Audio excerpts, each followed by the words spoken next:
Everyone, welcome to my channel. आज हम chapter 4 देखेंगे जिसमें हम पढ़ेंगे क्लाइमेट के बारे में। आज के लेक्चर में हम इंट्रोडक्शन देखेंगे क्लाइमेटिक कंट्रोल्स की, मतलब क्लाइमेट को क्या क्या चीज़ें कंट्रोल करती हैं और क्या फैक्टर्स इंडिया का क्लाइमेट को अफेक्ट करता है। सीजन्स कौन कौन से होते हैं, रेनफॉल का कैसे डिस्ट्रीब्यूशन है, और जो मानसून इंडिया का जो क्लाइमेट है वो मानसून क्लाइमेट है, तो वो ऐसे यूनिफाइंग पॉइंट कैसे है। तो आज का सबसे पहले हम इंट्रोडक्शन देखते हैं। अब दो चीज़ होती है, एक होता है वेदर और एक होता है क्लाइमेट। इन दोनों का डिफरेंस हमने पहले भी पढ़ा था, आज फिर से बता देती हूँ। जो वेदर होता है वो होता है डे टू डे कंडीशंस की। अभी आज गर्म है, मतलब अभी सुबह के टाइम गर्म है और शाम के टाइम बारिश हो गई तो थोड़ा वेदर में चेंज आ गया, कि मतलब एक पॉइंट ऑफ टाइम पे क्या कंडीशन है, हॉट है, ड्राई है, विंडी है, ये सब वेदर में आ गया। और जो क्लाइमेट हो गया वो वेदर कंडीशंस देखते हैं जब हम लॉन्ग पीरियड ऑफ टाइम में देखते हैं, लाइक 20 ईयर्स में यहाँ का वेदर कैसा रहा या 30 ईयर्स में यहाँ का वेदर कैसा रहा। अब आपको हम बोल देते हैं कि पहले से ही बोल देते हैं कि जैसे अगर आप हिमालयाज में जाओगे तो वहाँ आपको ठंडा मिलेगा। वो हमें कैसे पता कि ठंडा मिलेगा, क्योंकि हमने वहाँ के वेदर को जज किया over a long period of time, जिसकी वजह से हम वहाँ का क्लाइमेट को बता सकते हैं। तो जो वेदर और क्लाइमेट है बहुत, मतलब वेदर क्या है कि वेदर एक डे टू डे कंडीशन में है कि हम कल का वेदर देखेंगे कि कल बारिश होगी कि नहीं होगी। लेकिन जो क्लाइमेट है वो एक, मतलब एक एवरेज है, एक फिक्स चीज़ है कि इतने टाइम पीरियड के लिए ठंड आएगी, इतने टाइम पीरियड के लिए गर्मी आएगी, इतने टाइम पीरियड के लिए यहाँ रेन होएगी। तो ये हमारा क्लाइमेट में आता है दोनों। लेकिन दोनों वेदर और क्लाइमेट को जो चीज़ें जज करती है वो वहाँ का टेम्परेचर जज करता है, और वहाँ का प्रेशर कैसा है, वहाँ पे ह्यूमिडिटी कितनी है, वहाँ पे हवा कितनी चल रही है, वहाँ पे बारिश कितनी हो रही है या स्नोफॉल कितनी हो रही है। ये दोनों वेदर और क्लाइमेट को, ये दोनों चीज़ मतलब ये दोनों चीज़ों से ये इफ़ेक्ट होते हैं, और मतलब ये एलिमेंट्स दोनों चीज़ों के लिए सेम है, चाहे वेदर हो चाहे क्लाइमेट हो। अब जब कुछ कॉमन पैटर्न रहता है तो हम ये बोल देंगे कि जैसे आज दिन ठंडा है, अभी से विंटर्स चल रही हैं तो ठंडा चल रहा है, तो ये हमारा क्लाइमेट है। लेकिन अगर हम पर्टिकुलर डे के बारे में देखते हैं तो वो हमारा वेदर है। तो चाहे ठंडा हो, गर्म हो, क्लाउडी हो, ब्राइट हो आज का वेदर, तो फिर वो हमारा हो गया वेदर। हम बोलते भी ऐसे, आज का वेदर ऐसा है, हम ये नहीं बोलते आज का क्लाइमेट ऐसा है, हम वेदर ही बोलते हैं, क्योंकि वो डे टू डे बेसिस पे हम जो देखते हैं वो वेदर ही देखते हैं, क्लाइमेट नहीं देखते। अब इंडिया का जो क्लाइमेट है ना वो मानसून टाइप है। मानसून का जो वर्ड ड्राइव हुआ है वो अरेबिक वर्ड से हुआ है मौसम, जिसका मतलब होता है सीज़न। तो जो मानसून होता है, मानसून बेसिकली क्या है कि जो हमारा जो नॉर्मल विंड सिस्टम है ना उसमें सीजनल रिवर्सल आ जाती है डायरेक्शंस में, जिसकी वजह से मानसून हमारे इंडिया में आता है। अभी इसका पूरा मैकेनिज्म अभी हम आगे देखेंगे। तो मानसून के बारे में आप बस ये याद रखो कि मानसून क्या है, वो seasonal reversal of wind direction है एक ईयर में। मतलब अगर जैसे मई में कोई विंड की डायरेक्शन है, या फिर जैसे जनवरी में कोई विंड की डायरेक्शन है, तो वो फिक्स है। मतलब हमने पढ़ा था ना परमानेंट विंड्स होती हैं, प्रीवियस क्लास में हमने पढ़ा था परमानेंट विंड्स होती है। लेकिन जो मानसून विंड्स होती हैं वो परमानेंट विंड्स में नहीं आती, वो सीजनल रिवर्सल होता है उस टाइम पे, तो ये परमानेंट विंड्स में नहीं आती। लेकिन अगर कुछ लोग इसको कैटेगराइज कर सकते हैं परमानेंट विंड्स में भी, क्योंकि ये हमेशा होता है, लेकिन वैसे ही परमानेंट विंड्स में नहीं आती। ट्रेड विंड्स होती हैं वो परमानेंट विंड्स होती हैं। मानसून एक सीजनल रिवर्सल है, मतलब ये सीजनल आइटम है, ये परमानेंट नहीं है। तो ये जो मानसून है ये रिवर्सल ऑफ विंड्स है एक पर्टिकुलर टाइम पीरियड पे। तो जो एशिया में ये मानसून टाइप क्लाइमेट आपको मोस्टली साउथ और साउथ ईस्ट में मिल जाएगा, जहाँ पे इंडिया भी लोकेटेड है। ये मतलब ऐसा नहीं है कि अगर मानसून टाइप क्लाइमेट है तो पूरी इंडिया में मानसून टाइप क्लाइमेट हो। यहाँ पे भी रीजनल वेरिएशंस देखने को मिलती है। जैसे अगर गर्मियों में आप राजस्थान जाओ, वहाँ पे दिन में आपको 50 डिग्री तक पहुँचता हुआ दिखेगा टेम्परेचर, लेकिन उसी टाइम पे 20 डिग्री आपको जम्मू कश्मीर में देखने को मिल जाएगा। लेकिन और रात में भी जम्मू कश्मीर में आपको -45 दिख जाएगा, और त्रिवेंद्रपुरम में आपको 22 डिग्री सेल्सियस। तो मतलब रीजनल वेरिएशंस है। रीजनल वेरिएशंस के साथ साथ ना डे में भी वेरिएशंस आती हैं। जैसे राजस्थान में आपको अगर दिन में 50 डिग्री है तो रात को हो सकता है 25 डिग्री के आसपास दिख जाएगा, या 30 डिग्री दिख जाएगा। लेकिन और जगह जैसे केरला जाओ, आप अंडमान निकोबार जाओ, वहाँ तो मतलब इतना वेरिएशन नहीं होगा, 1-2 डिग्री का वेरिएशन होता है, क्योंकि वहाँ पे जो सी होता है उससे मॉडरेटिंग इफेक्ट रहता है। तो ये जो वेरिएशंस है वेरिएशंस मतलब मानसून टाइप क्लाइमेट की हर जगह देखने को मिलेंगी। सेम पूरे ऑल ओवर इंडिया में सेम क्लाइमेट नहीं रहता है। आप हिमालयाज़ में चले जाओ, वहाँ आपको प्रेसिपिटेशन में स्नोफॉल देखने को मिलेगा। लेकिन अगर आप इधर एनसीआर में जाओ, वहाँ आपको रेन देखने को मिलेगा। स्नोफॉल तो आपको मोस्टली हिमालयाज़ में देखने को मिलेगा और कहीं तो देखने को मिलेगा ही नहीं।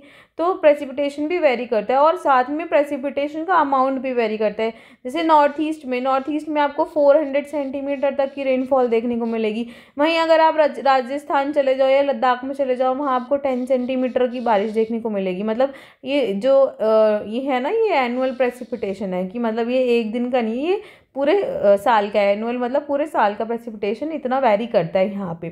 कुछ कुछ पार्ट्स में जून से सितंबर में बारिश होती है, जिसको हम एडवांसिंग मानसून भी बोलते हैं, या मानसून जब आता है उसको हम ये जून टू सितंबर में बारिश होती है। लेकिन तमिलनाडु में जब मानसून वापस आता है, रिट्रीटिंग मानसून जब होता है, तब बारिश होती है। तो इसमें भी बहुत सारी वेरिएशंस हैं, इनका पूरा मैकेनिज्म है।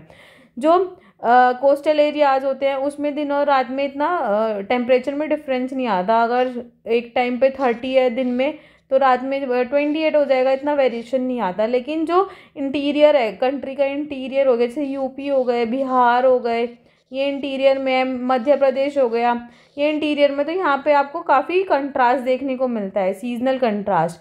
क्योंकि जैसे जैसे आप अंदर आते हो ना, ये इसको हम कॉन्टिनेंटलिटी बोलते हैं, कॉन्टिनेंटलिटी। इसमें क्या बोलते हैं कि जैसे आप सी के पास रहते हो तो वहाँ मॉडरेटिंग इफेक्ट होता है सी का, तो वहाँ ज़्यादा आपको ठंडा भी नहीं मिलेगा, न ज़्यादा आपको गर्म देखने को मिलता है। लेकिन जब आप इंटीरियर में रहते हो यहाँ पे, तो यहाँ पे आपको ठंडा भी मिलेगा, मतलब एक्सट्रीम टेम्परेचर देखने को मिलेंगे, बहुत ठंडा भी देखने को मिलेगा, बहुत गर्म भी देखने को मिलेगा, दोनों चीज़ देखने को मिलती हैं। साथ ही जो रेनफॉल है वो आपको ईस्ट साइड बहुत देखने को मिलेगी और वेस्ट साइड कम होती चल जाएगी। जैसे जैसे आप राजस्थान की तरफ आओगे, रेनफॉल कम देखने को मिलेगी, और इधर मेघालय और ये अरुणाचल प्रदेश वगैरह आपको बहुत ज़्यादा रेनफॉल देखने को मिलेगी। साथ ही जैसे आप केरला साइड जाओगे तो यहाँ पे आपको बहुत ज़्यादा रेनफॉल देखने को मिलेगी। तो इन सब ये चीज़ ना, मतलब रीजनल वेरिएशंस बहुत ज़्यादा है, जिसकी वजह से वहाँ के लोगों में भी बहुत वैरायटी देखने को मिलेगी। वो क्या खाते हैं उसमें बहुत वैरायटी है, क्या पहनते हैं उसमें वो बहुत वैरायटी है, कैसे घरों में रहते हैं उसमें वैरायटी है। क्योंकि जिस टाइप का क्लाइमेट होगा उसी टाइप के लोग खाना खाते हैं, उसी टाइप के लोग कपड़े पहनते हैं, उसी टाइप के लोग घर बनाते हैं, ताकि मतलब वो उनके लिए सूटेबल हो। अब क्लाइमेटिक कंट्रोल्स हैं 6: latitude, altitude, pressure and winds, distance from the sea, ocean currents और रिलीफ फीचर्स। ये 6 क्लाइमेटिक कंट्रोल्स हमारे क्लाइमेट को कंट्रोल करते हैं। अब हमारा जो अर्थ है वो ऐसे है, कर्व में है, जिसकी वजह से जो सोलर एनर्जी आती है वो वेरी करती है लैटिट्यूड के ऊपर। अगर आप इक्वेटर के पास हो, इक्वेटर 0 डिग्री पे जो होता है, अगर आप यहाँ हो तो यहाँ पे बहुत ज़्यादा आपको सन की रेडिएशन देखने को मिलेंगी। लेकिन जैसे जैसे आप उधर ऊपर पोल्स की तरफ जाओगे तो सन का रेडिएशन कम होता है, तो यहाँ पर को बहुत ठंडा देखने को मिलेगा। तो जैसे जैसे हम जो टेम्परेचर है, जैसे जैसे हम इक्वेटर से पोल्स की तरफ जाते हैं, वो टेम्परेचर डिक्रीज होता है, इसलिए वहाँ पे ज़्यादा ठंडा देखने को मिलता है। सेम चीज़ होती है ऑल्टीट्यूड में। ऑल्टीट्यूड हमने पहले भी पढ़ा था, इन सिंपल टर्म्स हो गया हाइट। जैसे जैसे आप पहाड़ों पे जाओगे वहाँ आपको ठंडा देखने को मिलेगा। ऐसे ही जैसे जैसे मतलब आप पहाड़ों पे भी नहीं जाओ, अगर आप जैसे एरोप्लेन में फ्लाई कर दो तो ऊपर ठंडा देखने को मिलेगा, क्योंकि आप हायर एल्टीट्यूड्स पे जा रहे हो, तो एटमॉस्फेयर वहाँ पे कम डेंस होता है और टेम्परेचर इसलिए डिक्रीज हो जाता है। इसलिए आपको घूमना पसंद मतलब गर्मियों में समर वेकेशन में आपको ऐसा लगता है कि पहाड़ों पे चलो, शिमला चलो, मसूरी चलो, ऐसी जगह आपको बहुत अच्छी लगने लगती है। फिर होता है प्रेशर और विंड सिस्टम भी डिपेंड करता है। ये दोनों ना लैटिट्यूड और ऑल्टीट्यूड पे ही डिपेंड करते हैं, जिसकी वजह से वहाँ का टेम्परेचर और रेनफॉल जो पैटर्न होता है वो भी मतलब चेंज हो जाता है। जब प्रेशर हाई प्रेशर होता है, हाई प्रेशर तो मतलब लो टेम्परेचर, हाई प्रेशर आपको देखने को मिलेगा विंटर्स में, और लो प्रेशर हाई टेम्परेचर तो ये आपको देखने को मिलेगा समर्स में। अब जो सी होती हैं वो तो मॉडरेटिंग इन्फ्लुएंस देती हैं, तो जब डिस्टेंस सी से बढ़ जाता है तो वहाँ पे मॉडरेटिंग इन्फ्लुएंस भी कम हो जाएगा, जिसकी वजह से एक्सट्रीम वेदर कंडीशंस देखने को मिलती हैं कि गर्मियों में बहुत गर्म है और ठंड में बहुत ठंडा है। इसको हम कॉन्टिनेंटलिटी बोलते हैं। अब ओशन करंट्स हमने पहले भी देखे थे क्या होते हैं। जो ओशियन करंट्स होते हैं वो भी हमारे क्लाइमेट को कैसे इफेक्ट करते हैं। जैसे अगर आप यहाँ हो और यहाँ पे वार्म ओशियन करंट है तो यहाँ की सारी हवा गर्म हो जाएगी, तो ये वार्म इफेक्ट देगा। और अगर आप यहाँ हो, यहाँ कोल्ड है, तो यहाँ पे क्या होगा, यहाँ पे सारा ठंडा हो जाएगा, तो ये कूलिंग इफेक्ट देगा। और फिर एक होता है रिलीफ, भी बहुत मेजर रोल प्ले करता है। अब क्या होता है कि जैसे हाई माउंटेन्स है, यहाँ से हमने देखा था कि रेनफॉल होती है, ओरोग्राफिक रेनफॉल। तो ये जो हिमालयाज हैं या फिर कोई और भी माउंटेन है, यहाँ पे एक तो प्रेसिपिटेट कर देता है, वो इस साइड ही प्रेसिपिटेट कर देगा क्योंकि वो ऐसे बैरियर एक्ट करेगा।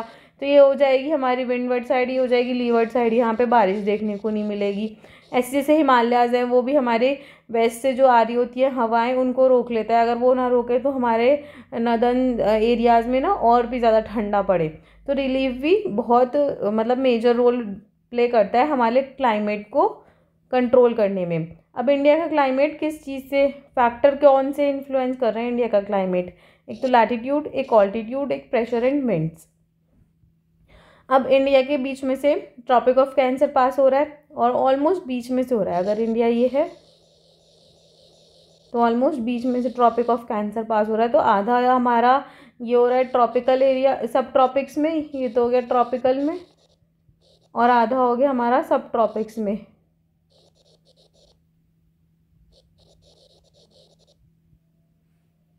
तो जो ट्रॉपिक ऑफ कैंसर पास कर रहा है बीच में से, हमारा आधा कंट्री जो साउथ ऑफ ट्रॉपिकल कैंसर है वो ट्रॉपिक्स में आ गया, और जो ऊपर है north of tropic of cancer वो सब ट्रॉपिक्स में आ गया। तो हमारे यहाँ दोनों तरह का क्लाइमेट देखने को मिल जाएगा, ट्रॉपिकल भी और सब ट्रॉपिकल भी। अब ऑल्टीट्यूड में ये है कि इंडिया में नॉर्थ साइड में बहुत ज़्यादा माउंटेन्स हैं, एज हाई एज 6000 मीटर तक। तो जिसकी वजह, और हमारे कोस्टल में भी आपको माउंटेन्स देखने को मिलेंगे वहाँ पे, लेकिन हाइट इतनी नहीं देखने को मिली। लेकिन जो हिमालयाज़ हैं वो हमारे वेस्ट साइड से कोल्ड विंड्स को रोक लेते हैं, जिसकी वजह से इतनी ज़्यादा ठंडा नहीं होता। अभी भी बहुत ठंडा होता है लेकिन इतना ज़्यादा ठंडा नहीं होता, कम ठंडा होता है, माइल्ड विंटर्स होती हैं as compare to central Asia. अब है प्रेशर एंड विंड्स।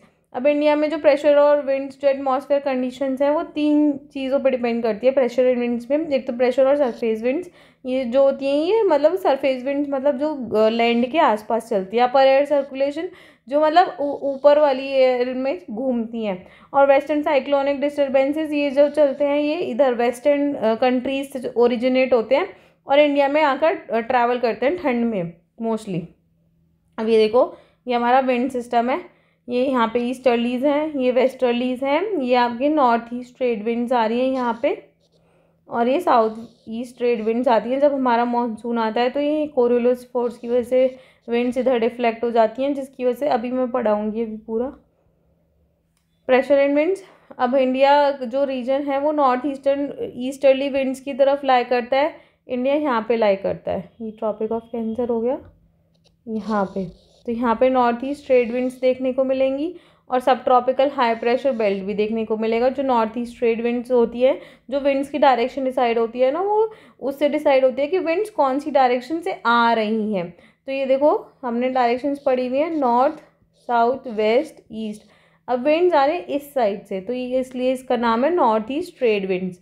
ये इधर देखो, ये साउथ ईस्ट इसलिए क्योंकि ये इस साइड से आ रही है, मतलब पीछे का एरिया ऐसे निकल रहा है, तो ये इसलिए साउथ ईस्ट ट्रेड विंड्स है। तो विंड्स के नाम ऐसे डिसाइड होता है कि वो कौन सी डायरेक्शन से ओरिजिनेट हो रही हैं। तो जब ये जो नॉर्थ ईस्टर्न ट्रेड विंड्स हैं, ये सब ट्रॉपिकल हाई प्रेशर बेल्ट से ओरिजिनेट होती हैं, फिर वो साउथ की तरफ से आती हैं और डिफ्लेक्ट हो जाती हैं कोरियोलिस फोर्स से।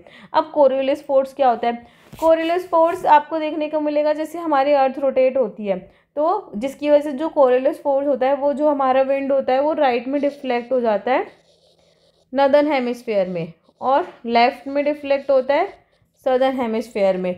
अब जब ये विंड्स डिफ्लेक्ट होते हैं तो ये क्यों होते हैं? क्योंकि कोरियोलिस फोर्स लगा हुआ होता है। इसको हम फेरल्स लॉ भी बोलते हैं, फेरल्स लॉ।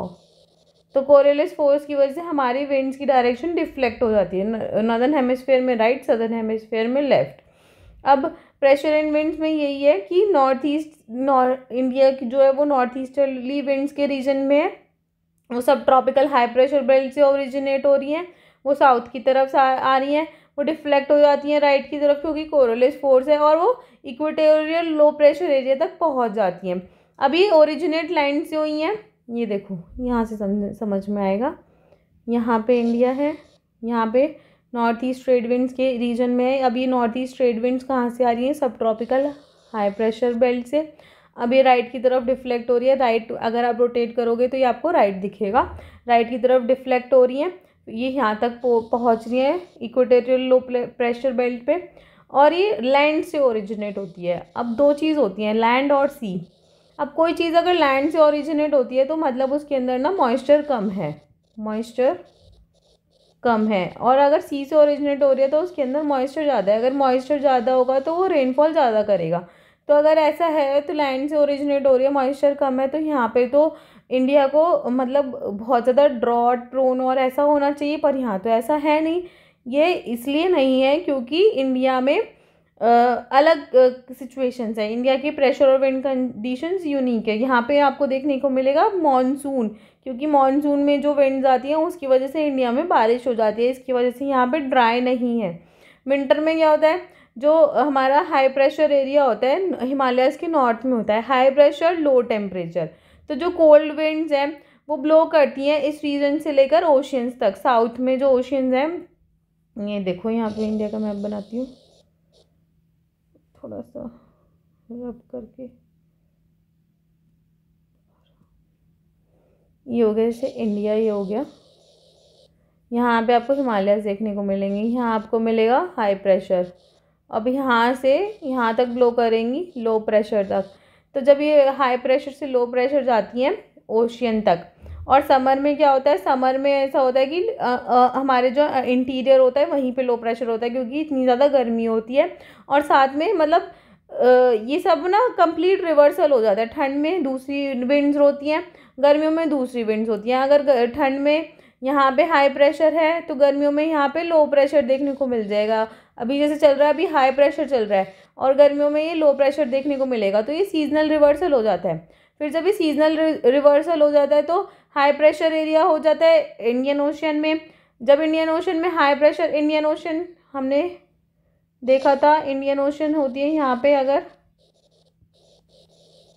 तो ये जो हाई प्रेशर एरिया हो जाता है सदर्न इंडियन ओशन में, तो विंड यहाँ पे साउथ ईस्टर्ली डायरेक्शन से चलती है ऐसे, और फिर ये इक्वेटर हो गया, फिर ये इक्वेटर से पास होती हैं, तो जिसकी वजह से ये अपनी डायरेक्शन डिफ्लेक्ट कर लेती है, क्योंकि ये राइट में कोरियोलिस फोर्स की तरफ से राइट डिफ्लेक्ट होता है, जिसकी वजह से वो इंडिया में एंटर करती हैं, और इसको हम बोलते हैं साउथ वेस्ट मानसून, क्योंकि अब डायरेक्शन बदल गई, वेस्ट की साइड से आ रही हैं, इसलिए ये जो मैकेनिज़्म है इसको हम बोलते हैं साउथ वेस्ट मानसून। अब इसमें क्या है, जब ये विंड इक्वेटर को क्रॉस करेंगी तो खुद ही राइट टर्न कर लेंगी और लो प्रेशर एरिया क्रिएट कर देती है इंडियन सब कॉन्टिनेंट में, जिसकी वजह से हम इसको साउथ वेस्ट मानसून विंड्स बोलते हैं। अब ये ओशियन की तरफ से पास हो रहे हैं तो ये अपने साथ मॉइस्चर भी लाएंगी, जिसकी वजह से ये इंडिया के ऊपर रेनफॉल करती हैं। तो ये मानसून का मैकेनिज़्म ही हो गया पूरा। अब season 4, cold weather, hot weather, advancing monsoon और रिट्रीटिंग मानसून। सबसे पहले हम देखेंगे कोल्ड वेदर। कोल्ड वेदर हमारे यहाँ नवंबर से स्टार्ट हो जाता है और फरवरी तक तो चलता है, लेकिन सबसे ज़्यादा जो ठंडा देखने को मिलेगा वो जनवरी और फरवरी, दिसंबर और जनवरी देखने को मिलता है। नवंबर और फरवरी तो एक तरीके से एडवांसिंग और रिट्रीटिंग हो जाता है ठंड का। अब जैसे जैसे हम साउथ से नॉर्दर्न प्लेन्स की तरफ चलते हैं तो वैसे वैसे ठंडी भी बढ़ती रहती है। चेन्नई में एवरेज टेम्परेचर आपको 24 से 25 देखने को मिलेगा, वाइल नॉर्दर्न प्लेन्स में आपको देखने को मिलेगा 10 से 15 डिग्री तक पहुंच जाता है। अभी तो ऐसे चल रहा होगा कि 8-10 भी चल रहा होगा। डेज बहुत मतलब डेज ऐसा होता है कि मतलब अगर धूप निकल गई तो ठीक है वार्म है, और वरना तो बहुत चिलिंग कोल्ड हो जाता है। नाइट्स तो कोल्ड होती ही हैं, और आपको यहाँ पे फ्रॉस्ट और स्नोफॉल भी देखने को मिलेगा। फ्रॉस्ट मतलब जैसे सुबह को आपको, अगर आपकी कोई व्हीकल बाहर खड़े हो या कुछ भी हो तो उस पर आपको थोड़े पानी की ड्रॉपलेट्स देखने को मिलती है, उसको हम फ्रॉस्ट बोलते हैं। इस टाइम तो आपको फॉग भी बहुत ज़्यादा देखने को मिलेगा। नदर्न एरियाज़ में, एनसीआर एरियाज़ में फॉग भी बहुत चल रहा है इस टाइम पे। जो नॉर्थ ईस्ट ट्रेड विंड्स हैं वो पूरे कंट्री में प्रिवेल करती हैं, जो ये हैं वो लैंड टू सी चलती हैं इस टाइम पे, लैंड टू सी चलेंगी, इसलिए मॉइस्चर कम होगा, तो इसलिए ड्राई सीजन रहता है। लेकिन तमिलनाडु कोस्ट में यहाँ पे बारिश देखने को मिलेगी, क्योंकि वहाँ पे सी टू लैंड ब्लो करती है इस टाइम पे, तो वहाँ पे आपको बारिश देखने को मिलेगी। Northern part of the country में हाई प्रेशर देखने को मिलेगा। और यहाँ पे क्या होता है कि जो हमारा सेंट्रल एशिया है ना, वहाँ से विंड्स आती हैं, लेकिन जो हमारे हिमालयाज़ हैं वो उसको रोक लेते हैं, जिसकी वजह से यहाँ पे फिर भी आपको माइल्ड विंटर्स देखने को मिलेगी, वरना तो बहुत चिलिंग वेदर देखने को मिलेगा। तो जो हमारे हिमालयाज़ हैं वो बैरियर एक्ट करते हैं। तो अब गंगा वैली से भी विंड्स फ्लो करती हैं वेस्ट डायरेक्शन में और नॉर्थ वेस्ट डायरेक्शन में। इस टाइम पे आपको क्लियर स्काई देखने को मिलेंगी, कम टेम्परेचर, कम ह्यूमिडिटी, ये सब देखने को मिलता है। और एक चीज़ और है कि यहाँ पे ना साइक्लोनिक डिस्टर्बेंसेस देखने को मिलते हैं फ्रॉम द वेस्ट साइड, जिसको हम बोलेंगे ट्रॉपिकल साइक्लोन्स या फिर वेस्टर्न डिस्टर्बेंसेस, दोनों चीज़ बोलते हैं। ये मेडिटेरेनियन सी में ओरिजिनेट करते हैं और फिर इंडिया की तरफ फ्लो करते हैं, लेकिन जो हमारे हिमालयाज़ हैं या तो वो रोक लेते हैं या फिर नहीं रोकते, तो यहाँ पे थोड़ी बहुत बारिश देखने को मिलेगी, जिसको हम महावत भी बोलते हैं, विंटर रेन्स और महावत भी बोलते हैं। लेकिन ये बहुत ज़्यादा इंपॉर्टेंट होते हैं राबी क्रॉप्स के लिए, जैसे कि हमारी वीट के लिए ये बहुत ज़्यादा इंपॉर्टेंट होता है, वीट की ग्रोथ के लिए। और पेनिनसुलर रीजन में ज़्यादा ठंडा नहीं पड़ता, वहाँ पे बहुत कम सीजनल चेंज देखने को मिलेंगे। ये सब जो होता है मोस्टली नदर्न प्लेन्स में आपको देखने को मिलेगा, वहाँ पे मॉडरेटिंग इफेक्ट होता है सी का, तो फिर वहाँ पे ठंडा देखने को नहीं मिलता। फिर है hot weather season. Hot weather season में क्या होता है, जो हमारी हीट बेल्ट होती है ना वो शिफ्ट हो जाती है नॉर्थ में। ये आपको देखने को मिलेगा मार्च से मई तक। फेब तक तो आपको विंटर कोल्ड वेदर देखने को मिलता है, और मार्च से मई तक आपको देखने का हॉट वेदर सीज़न। तो यहाँ पे हीट बेल्ट शिफ्ट करने लगती है नदर्न एरियाज़ में। मार्च में हाईएस्ट टेम्परेचर अगर आपको 38 देखने को मिल रहा है, तो अप्रैल में आपको 42 देखने को मिलेगा, 45 तक पहुँच जाता है मई में। तो ये बाकी, लेकिन ये सब आपको नदर्न प्लेन्स में देखने को मिलेगा। पेनिनसुलर इंडिया में तो मॉडरेटिंग इफेक्ट रहता है ओशियंस का। अब यहाँ पे बहुत ज़्यादा टेम्परेचर इंक्रीज होएगा, तो high temperature, low pressure northern parts of the country में। यहाँ पे लो प्रेशर डेवलप कर हो जाता है थार डेजर्ट में, पटना में, छोटा नागपुर प्लेट्यू में, यहाँ सब में लो प्रेशर डेवलप हो जाता है। और यहाँ पे आपको देखने को मिलेगा लू चलती हुई। ये गर्मियों में एक मतलब लोकल विंड है इंडिया की। लू ये बहुत स्ट्रांग होती है, बहुत ज़्यादा हॉट होती है, मतलब ऐसा लगता है कि गर्मी के थप्पड़ से लग रहे हो, इतना ज़्यादा गर्म हो जाता है उस टाइम पे। और लोगों की तो बहुत ज़्यादा तबीयत ख़राब हो जाती है, डिहाइड्रेशन देखने को मिलता है। तो ये जो लोकल विंड है ये बहुत ड्राई विंड है, बहुत हॉट विंड है इंडिया की। तो कभी कभी तो ये आपको मतलब पूरे दिन देखने को मिलेगी, कभी कभी इवनिंग तक चलती रहती है। और अगर ऐसी मतलब विंड में अगर आपको तबीयत ख़राब हो जाती है, तो मतलब बहुत ज़्यादा दिक्कत आ जाती है, बहुत ज़्यादा डिहाइड्रेशन हो जाता है। यहाँ पे आपको स्टॉर्म्स भी देखने को मिलेंगे, कभी कभी शाम को आपको आंधी देखने को मिल जाती है, टेम्परेरी रिलीफ हो जाता है, थोड़ा सा बारिश आ जाती है, थोड़ी सी कोल्ड ब्रीज आ जाती है। तो ये थोड़ा बहुत चलता रहता है गर्मी में। इसको हम वेस्ट बंगाल में इन स्टॉर्म्स को हम काल बैसाखी बोलते हैं। और जब प्री मानसून शावर्स देखने को मिलेंगे आपको केरला और कर्नाटका में, जो हेल्प करते हैं मैंगोज़ की राइपनिंग में, तो उसको हम मैंगो शावर्स बोलते हैं। तो ये दो चीज़ नाम याद रखना, काल बैसाखी और मैंगो शावर्स की कि कौन सी स्टेट में बोलते हैं और क्यों बोलते हैं। फिर है एडवांसिंग मानसून। अब हमने मार्च से मई तक तो वो पढ़ लिया हॉट, अब जून से आपको मानसून आता हुआ दिख जाएगा। अब ये नदर्न प्लेन्स में लो प्रेशर इंटेंसिफाई हो जाता है। जब लो प्रेशर इंटेंसिफाई हो जाएगा तो मतलब बहुत गर्मी हो जाएगी, तो प्रेसिपिटेशन देखने को मिलेगा। तो जो ट्रेड विंड्स है सदर्न हेमिस्फेयर की, वो ऊपर आने लगती हैं। जैसे हमने देखा था इंडियन ओशन से, यहाँ से ट्रेड विंड्स फिर ऊपर आने लगेंगी, फिर वो राइट में डिफ्लेक्ट करेंगी, तो ये सब ट्रॉपिकल एरियाज़ में आने लगती हैं। उसके बाद ये इक्वेटर क्रॉस करती हैं और साउथ वेस्टर्ली डायरेक्शन में इंडियन पेनिनसुला में एंट्री कर लेती हैं, जिसको हम साउथ वेस्ट मानसून भी बोलते हैं। ये वार्म ओशन से पास होती हैं, जिसकी वजह से इनके साथ बहुत सारा मॉइस्चर होता है और ये बारिश करती हैं। लेकिन हमारा मतलब जो नॉर्थ वेस्ट एरिया है ना, वहाँ पे कम बारिश देखने को मिलती है आपको। तमिलनाडु में भी इसमें कम बारिश देखने को मिलती है। साउथ वेस्ट मतलब एडवांसिंग मानसून में तमिलनाडु में कम बारिश देखने को मिलेगी, वेस्टर्न कोस्ट में अच्छी खासी बारिश देखने को मिलेगी। तो ये याद रखना मानसून के बारे में। अब इंडिया में एंट्री हो गई तो टोटल चेंज हो जाता है वेदर का। यहाँ पे वेस्टर्न घाट्स में हैवी रेनफॉल मिलेगी आपको, डेक्कन प्लेट्यू और मध्य प्रदेश में भी थोड़ी सी रेनफॉल मिलेगी, क्योंकि वो रेन शेडो एरिया में पड़ता है, लेकिन तब भी आपको रेनफॉल देखने को मिलेगी। सबसे ज़्यादा जो रेनफॉल देखने को मिलेगी वो नॉर्थ ईस्टर्न पार्ट्स में देखने को मिलेगी, जैसे मेघालय, असम और अरुणाचल प्रदेश, सिक्किम वगैरह, यहाँ पे आपको देखने को मिलेगी। मौसिनराम है जहाँ पे मतलब जो सबसे ज़्यादा wettest place on the earth है, ये आपको मेघालय में देखने को मिलता है। तो यहाँ खासी हिल्स में आपको अच्छी खासी रेनफॉल देखने को मिलती है। अब जो गंगा वैली है वहाँ पे जो रेनफॉल है वो डिक्रीज़ करती है east to west, east west. अब जैसे यहाँ है, यहाँ पे अच्छी खासी रेनफॉल है, यहाँ पे आते आते रेनफॉल कम हो जाती है। जैसे राजस्थान हो गया, गुजरात हो गया, वहाँ आपको कम रेनफॉल देखने को मिलती है। तो राजस्थान और गुजरात में कम रेनफॉल देखने को मिलती है। ये देखो एडवांसिंग मानसून 1 जून को केरला में आया, फिर 5 जून तक यहाँ आ गया, फिर 10 जून में यहाँ से यहाँ फैला, फिर 15 जून तक यहाँ, फिर 1 जुलाई तक कंट्री कवर कर दी, 15 जुलाई तक। यहाँ पे भी 5 जून, 1 जून, तो ये पूरी कंट्री कवर करता है मानसून। अब मानसून में क्या होता है, ब्रेक्स भी देखने को मिलेंगे, जैसे कि मतलब कुछ दिन बारिश हुई, कुछ दिन नहीं हुई, तो इनको हम ब्रेक्स बोलते हैं, या फिर मतलब इंटरवल्स बोलते हैं। तो ये जो मानसून के ब्रेक होते हैं ये मानसून ट्रो की वजह से होते हैं, क्योंकि जो एक्सिस है वो नॉर्थवर्ड या साउथवर्ड मूव करते रहता है, जिसकी वजह से रेनफॉल का डिस्ट्रीब्यूशन भी चेंज होता रहता है। जब वो प्लेन्स के ऊपर होता है तो यहाँ प्लेन्स के ऊपर अच्छी बारिश होती है, जब वो हिमालयाज़ की तरफ होता है तो प्लेन्स में ड्राई हो जाता है, और हिमालयाज़ में और माउंटेन्स में अच्छी बारिश होती है। तो ये ब्रेक्स इन मानसून होता है। फिर मतलब जो हैवी रेंज है कहीं ज़्यादा हो गई तो वहाँ फ्लड्स देखने को मिलेंगे, जहाँ फिर लाइफ और प्रॉपर्टी में डैमेज देखने को मिलेगा। कहीं पर ड्राई हो गया तो वहाँ पे आपको ड्रॉट देखने को मिलेगा। तो ये फ्रीक्वेंसी और इंटेंसिटी भी डिपेंड, जो मतलब ट्रॉपिकल डिप्रेशंस होते हैं वो भी अमाउंट डिसाइड करते हैं कि कितनी मानसून रेन आएगी और कितनी नहीं आएगी।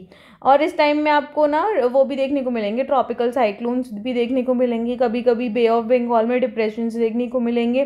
तो ये सब डिपेंड करता है मानसून ट्रो पे। अब मानसून में बहुत सारी अनसर्टेनिटीज़ भी हैं, ऐसा नहीं है हमेशा अच्छा मानसून रहता है, कभी कभी ड्राई भी रहता है, कभी कभी बहुत अच्छा भी रहता है। मतलब इसमें बहुत सारी कंडीशंस होती हैं जिनके ऊपर मानसून डिपेंड करता है। लेकिन अभी आप 9th क्लास में पढ़ रहे हो तो 9th क्लास में बेसिक ही आया है, इसको समझने में ना अगर एक बार आपको समझ में आ गया तो बहुत सही है। मेरे को समझने में भी 2-3 दिन लग गए थे जब मैंने अपने टाइम पे पढ़ा था। तो मानसून एक बहुत अच्छा फिनोमेना है अगर अच्छे से आप समझो तो। इसमें बहुत सारी एक ही कंडीशन नहीं होती, बहुत सारी कंडीशंस पर डिपेंड करता है हमारा मानसून। कहीं पे फ्लड्स देखने को मिलेंगे, कहीं पे ड्रॉट्स देखने को मिलेंगे, कहीं पे मतलब इरेगुलर रहता है, ऐसे कोई फिक्स्ड नहीं रहता। फार्मिंग को भी डिस्टर्ब करता है, कहीं ज़्यादा हो गए बारिश तो फार्मिंग भी बहुत ज़्यादा ख़राब, मतलब खेत ख़राब हो जाते हैं, वाटर लॉगिंग हो जाती है, ये सब फसल ख़राब हो जाती है। अब जो लास्ट है वो है रिट्रीटिंग मानसून। रिट्रीटिंग मानसून जो होता है वो शुरू होता है अक्टूबर से नवंबर तक। नवंबर के बाद तो फिर हमारी कोल्ड वेदर आने लगते हैं नवंबर में ही। तो इसमें जो हमारा जो सन है ना वो साउथ की तरफ मूव करता है। साउथ सदर्न हेमिस्फेयर में ना समर्स आनी शुरू हो जाती है और नदर्न हेमिस्फेयर में विंटर्स। तो जो हमारी लो प्रेशर ट्रो होती है वो कम वीक हो जाती है, जिसकी वजह से हमारा हाई प्रेशर सिस्टम आने लगता है, मतलब ठंड आने लगती है। तो साउथ वेस्ट मानसून हमारा वीक पड़ जाता है और धीरे धीरे अपने आप को विड्रॉ करने लगता है। अक्टूबर की बिगनिंग मतलब जब अक्टूबर शुरू होता है वो अपने आप को नदर्न प्लेन से बाहर आ जाता है वहाँ से। फिर अक्टूबर नवंबर को हम ट्रांजिशन पीरियड कहते हैं। यहाँ रेनी सीजन से लेकर ड्राई विंटर आने का मतलब ट्रांजिशन हो जाता है ये। अब यहाँ पे आपको क्लियर स्काइज देखने को मिलेंगे, टेम्परेचर इंक्रीज देखने को मिलेगा, डे टेम्परेचर हाई होते हैं लेकिन नाइट अच्छी ठंडी सी और प्लीजेंट सी होती है। अब ये देखो यहाँ 1 सितंबर से यहाँ से निकल गया, 15 सितंबर में यहाँ से निकल गया, 1 अक्टूबर में यहाँ से निकल गया, 15 अक्टूबर में यहाँ से निकल गया, 1 नवंबर में यहाँ से निकल गया, 15 नवंबर में यहाँ से निकल गया, 1 दिसंबर में यहाँ से निकल गया, 15 दिसंबर में यहाँ से। तो इसलिए यहाँ पे इस टाइम पे बारिश देखने को मिलती है तमिलनाडु में इस टाइम पे इसलिए बारिश देखने को मिलेगी क्योंकि यहाँ पे मानसून रिट्रीट हो रहा है। तो लैंड तो अभी भी मॉइस्ट ही है लेकिन हाई टेम्परेचर और ह्यूमिडिटी रहती है, दिन गर्म ही रहते हैं, जिसकी वजह से हम उसको अक्टूबर हीट बोलते हैं। इस कॉन्सेप्ट को हम अक्टूबर हीट बोलते हैं क्योंकि सब बोलते हैं अक्टूबर आ गया गर्मी हो रही है, अक्टूबर आ गया गर्मी हो गया, लेकिन उसके पीछे ये प्रॉपर मैकेनिज्म है। मतलब ह्यूमिडिटी तो उस टाइम पे बहुत ज़्यादा बढ़ जाती है, पूरे दिन स्वेटिंग सा फील होता है। अब लेकिन जो 15 के बाद 15 या 20 के बाद जो अक्टूबर है वहाँ पे टेम्परेचर थोड़ा डाउन आने लगता है। लो प्रेशर कंडीशन जो होती हैं वो कम होने लगती हैं, वो बे ऑफ बंगाल की तरफ ट्रांसफ़र हो जाती हैं। बे ऑफ बंगाल इधर होता है, बे ऑफ बंगाल की तरफ ट्रांसफ़र होती है, जिसकी वजह से वहाँ पे आपको साइक्लोन्स देखने को मिल जाएंगे। अंडमान सी में साइक्लोन्स ओरिजिनेट करने को देखने को मिलते हैं इस टाइम पे आपको, और यहाँ पे बारिश भी देखने को मिलती है। अब जब ये साइक्लोन्स आएंगे तो ये जब बे ऑफ बंगाल में है, बे ऑफ बंगाल में डिप्रेशन है, तो जो साइक्लोन आएंगे तो वो इधर की तरफ शिफ्ट होते हैं, गोदावरी डेल्टाज पे, कृष्णा डेल्टा पे, कावेरी डेल्टा पे, जिसकी वजह से वो लाइफ को डैमेज करते हैं, प्रॉपर्टी को डैमेज करते हैं। कभी कभी उड़ीसा वेस्ट बंगाल तक भी पहुँच जाते हैं, बांग्लादेश तक भी पहुँच जाते हैं। अगर मतलब स्ट्रॉन्ग साइक्लोन्स होते हैं तो वो ऊपर तक पहुँच जाते हैं, और कोरोमंडल कोस्ट पे भी बहुत ज़्यादा रेनफॉल देखने को मिलेगी। अब है डिस्ट्रीब्यूशन ऑफ रेनफॉल। अब वेस्टर्न कोस्ट और नॉर्थ ईस्टर्न इंडिया वो 400 सेंटीमीटर तक रेनफॉल रिसीव करता है, लेकिन जो राजस्थान है और गुजरात है वहाँ आपको 60 सेंटीमीटर तक ही देखने को मिलेगी। मतलब रेनफॉल वैरी करती है इधर साइड इंडिया के। दोबारा बनाती हूँ, ये इंडिया हो गया, तो यहाँ पे और यहाँ पे अच्छी रेनफॉल मिलेगी, यहाँ पे आपको कम रेनफॉल देखने को मिलेगी। रेनफॉल मतलब यहाँ पे डेक्कन प्लेट्यू में भी कम देखने को मिलेगी, और मतलब लेह और लद्दाख में भी कम देखने को मिलेगी। बाकी हर जगह मॉडरेट रेनफॉल मिलेगी। हिमालयाज़ में आपको स्नोफॉल देखने को मिलेगी। तो एनुअल रेनफॉल वैरी करता है, ऐसा नहीं है इस बार 400 सेंटीमीटर है तो अगली बार 400 सेंटीमीटर भी हो सकता है 350 हो जाए या 420 हो जाए, डिपेंड करता है। ये वेरिएबल होता है, मतलब कभी ज़्यादा भी हो सकता है, कभी कम भी हो सकता है। और राजस्थान गुजरात में भी वेरी करता है, 60 भी हो सकता है तो 100 भी हो सकता है। तो ये सब डिपेंड करता है, ऐसे कुछ फिक्स नहीं होता है। जहाँ ज़्यादा हो गई वहाँ फ्लड्स हो जाते हैं, जहाँ कम हो गई वहाँ ड्रॉट्स आ जाते हैं। ये देखो अब 400 रेनफॉल आपको यहाँ और यहाँ देखने को मिलेगी, फिर 200 to 400 आपको यहाँ देखने को मिलेगी, उसके बाद 100 to 200 आपको ये सब जो डार्कर ब्लू है ये सब देखने को मिलेगी। तो ये मतलब एनुअल रेनफॉल है। अब मॉनसून हमारा यूनिफाइंग पॉइंट कैसे है? अब जो हिमालयाज़ हैं वो हमें एक्सट्रीमली कोल्ड विंड से प्रोटेक्ट करते हैं, जिसकी वजह से यहाँ पे टेम्परेचर थोड़ा मतलब मेंटेन रहता है, वरना यहाँ पे बहुत ज़्यादा ठंडा पड़ता। अब पेनिनसुलर प्लेट्यू है वो सी की इन्फ्लुएंस में, जिसकी वजह से वहाँ पे मॉडरेट टेम्परेचर होता है। मॉडरेट टेम्परेचर होने के बाद भी यहाँ पे बहुत सारी वेरिएशंस होती हैं। तो लेकिन मानसून जो है वो बहुत ही अलग टाइप का चीज़ है। मानसून में बहुत सारी यूनिक चीज़ें हैं, जहाँ पे सीजनल रिवर्सल हो जाता है विंड का। मानसून में मतलब ऐसा लगता है कि मतलब मूड लिफ्ट हो जाता है। अगर बारिश आती है तो सब लोग इंजॉय करने लगते हैं, तो मूड लिफ्ट अप कर देता है, हारमनी आ जाती है, लोग साथ में बैठते हैं। साथ में सीजनल ऑल्ट्रेशन हो तो विंड सिस्टम का सीजनल ऑल्ट्रेशन तो होता ही है, लेकिन अनइवन डिस्ट्रीब्यूशन भी है मॉनसून का, कहीं ज़्यादा है कहीं कम है। यहाँ पे जो इंडियन लैंडस्केप है, यहाँ के जो एनिमल है, जो प्लांट है, जो एग्रीकल्चर है, ये जो लोगों की लाइफ है, फेस्टिविटीज़ है, ये सब इस मानसून के आसपास घूमती हैं। अगर मानसून अच्छा रहा तो फसल अच्छी होएगी, फसल अच्छी होगी तो किसान खुश हो जाएंगे, मार्केट में अच्छी ग्रोथ रहेगी। मतलब ये सब डिपेंड करता है मानसून के ऊपर। अब तो लोग फिर भी कम डिपेंड होने लगे, इरिगेशन खुद कर लेते हैं, लेकिन पहले तो टोटली इंडिया का जो एग्रीकल्चर था वो मानसून पे डिपेंड करता था। अब सालों साल हो गए, जो लोग हैं नॉर्थ से लेके साउथ तक, ईस्ट से लेके वेस्ट तक, वो तब भी अभी भी मानसून का वेट करते हैं, क्योंकि इतनी ज़्यादा गर्मी हो जाती है। मार्च अप्रैल मई इतना ज़्यादा गर्मी हो जाती है, तो लोगों को लगता है बारिश हो जाए। तो बारिश हो जाती है तो थोड़ा मूड भी लिफ्ट हो जाता है और साथ में थोड़ा आराम आ जाता है। तो इसलिए मानसून विंड्स एक यूनिफाइंग बॉन्ड की तरह काम करता है, सारी कंट्री को पानी प्रोवाइड करता है, एग्रीकल्चरल एक्टिविटीज़ में हेल्प करता है। और जो रिवर वैलीज़ हैं, जो मतलब बहुत सारी रिवर वैलीज़ हैं जो पानी को कैरी करती हैं, वो सिंगल रिवर वैली में भी कंबाइन कर लेती है। तो मतलब मानसून एक unifying bond not in humans है, ऑल्सो इन प्लांट्स, एनिमल्स, मतलब नेचर के लिए भी एक यूनिफाइंग बॉन्ड है। अब जब बारिश हो जाती है तो हमारी ग्रीनरी कितनी अच्छी लगने लगती है, इतनी कामनेस आ जाती है, प्लांट्स इतने सुंदर लगने लगते हैं। तो ये एक ऐसा यूनिफाइंग बॉन्ड फॉर एवरीवन है। Which one of the following, अब आज के क्वेश्चन आंसर्स देखते हैं। Which one of the following places receive the highest rainfall in the world? Silchar, Cherrapunji, Mawsynram, Guwahati. The wind blowing in the northern plains in summer is known as Kalbaisakhi, trade winds, loo, none of the above. Monsoon arrives in India at mostly in early May, early June, early July, early August. Which one of the following characterizes the cold weather season in India? Warm days and warm nights, warm days and cold nights, cool days and cold nights, cold days and warm nights. कल के मतलब last video के answers देख लेते हैं. In which of the following state is Wular lake located? Jammu and Kashmir. The river Narmada has its source at Amarkantak. Which one of the following lake is a saltwater lake? Sambar. Which one of the following is the longest river of peninsular India? Godavari. Which one amongst the following rivers flow through the Rift Valley? Tapi. Thank you for watching my video. अगर आपको मेरी video पसंद आती है तो like share and subscribe करें, पर feedback ज़रूर दें. अगर नहीं पसंद आती तो डिसलाइक करके मुझे रीज़न बताएं. आज के क्वेश्चंस के आंसर वीडियो के कमेंट बॉक्स में डाल दें. Thank you.